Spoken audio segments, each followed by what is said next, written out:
कथन। एक दी महादाईसी विनवले बाबा श्रीकृष्ण चक्रवर्ती यमला अर्जुन कैसे उन्मळले। सर्वज्ञ म्हणे तरी मेरूचा उत्तर विभागी पांचाठारी, मेरू पर्वताच्या पांचाठारी म्हणजे पठाराच्या वैभ्राजन असे। तेथे धनदाचे पुत्र दोघे यक्ष आपुल्या स्त्रिया सहित विवस्त्र होऊन सरोवरी जळकळे खेळत होते। विवस्त्र होऊन ते सरोवरात खेळू लागले यक्ष। तव तेथ नारदू स्नाना लागी गेला। सरोवराच्या तिरी अंजन वृक्षा तळी बैसला। तव नारदा ते देखून सकलही स्त्रिया लाजी निल्या। तेही जळबाहेरी निगोनी वस्त्रे वेडिली। मग तिया यक्षिनी नारदासी नमस्कार करूनी जवळी बैसलिया। ते दोघे यक्ष शंका न धरूनी नारदा पुढा नग्नची उभे ठेले। तेही मधु पान करीन होते। तेने ते उन्मत्त होते। ते देखोनी नारदे कोपून तयाती शापिले। अगा तुम्ही ऐसे जे उन्मत्त ते वृक्षत्व पावाल। येतुकेनी नारदू स्नान करूनी आपुलिया स्थाना गेला। मग तो वृत्तांत यक्षी धनदा पासी सांगितला।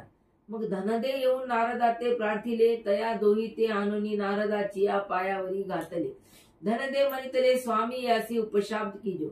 मग नारदे म्हणितले हे दोघे द्वापरंती नंदाच्या घरी अर्जुन वृक्षत्वाते पावती।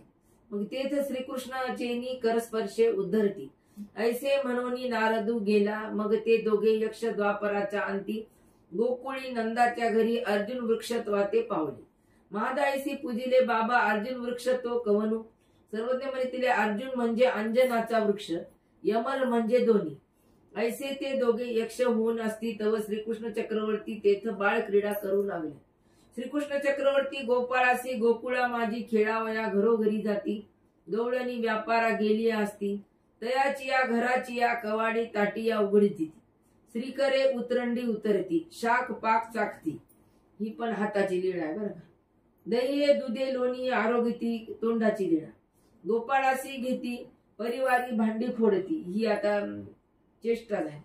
आणि खुदखुद करी हास्य करीती। घरातून सकळी धान्य एकवटणी राशी करीती। फळती फुलती झाडे वेली उपटती। रांजण माथांच्या फोडती। मग मागोतीनी जैसी कवाडे असते तैसीनी लावून बीजे करती। गवळणी आपापले या घरा येती तव ते अवघीची देखती। मग म्हणती ऐसे हे कवनपा केले। मग अवघिया राव ठेलिया। श्रीकृष्ण चक्रवर्ती तैसेची क्रीडा करू लागले। तेव्हा अवघिया मिळालिया। श्रीकृष्ण चक्रवर्ती ते भेडवू लागिनल्या। श्रीकृष्ण चक्रवर्ती तयासी उपहास करीती, रळिया करीती। ते आवरी खडे टाकती। मग त्या अवघिया मिळून श्रीकृष्ण चक्रवर्ती ते धरिले। मग यशोदे जवळी ग्रहानेसी आलिया। मग यशोदा कोपोनी श्रीकृष्ण चक्रवर्ती ते धरिले। श्रीकृष्ण चक्रवर्ती बहुत काकुळती आले। आंबे आजी लागून ऐसे न करी म्हणून यशोदा सिंपुटिया हानितली। श्रीकृष्ण चक्रवर्ती रडो लागिनले। यशोदा दावेनी बांधे लागली। दोन्ही बोटे उन्हे झाले आणि को आणविले। तेही दोन बुटे नुपरीची ऐसी अवघी गोकुळीची दावी आणविली। तरी दोन बोटे नुपरी किती आणले दोऱ्या तरी पुरच न इतकं बांधलं। मग ऐसी यशोदा खेद खिन्न झाली। ऐसे देखून श्रीकृष्ण चक्रवर्ती बंधन अंगीकारले। मग बांधून घेतलं।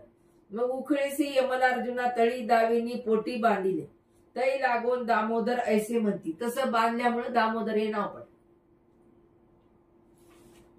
मग यशोदा घरांतू गेली। मग श्रीकृष्ण चक्रवर्ती रडत रडत उखळून ओढून यमलार्जुनाची या खोडाजवळी गेले।